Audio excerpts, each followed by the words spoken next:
একটু ভুল ত্রুটি হলে নিজের ছেলে, দাদা, বন্ধু, ভাই যা খুশি মনে করে ক্ষমা করে দিও। কারণটা পরে বলবো, এখন বলে লাভ নেই। এখন আগে তোমাদের লাইফ থেকে দু আড়াই ঘন্টা আমাকে দিয়ে দাও।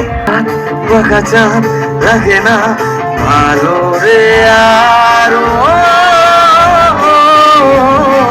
নেই রোদ নেই রং, জানি নেই কিছুই করার। ও একা রাত, ফাঁকা চাঁদ লাগে না ভালো।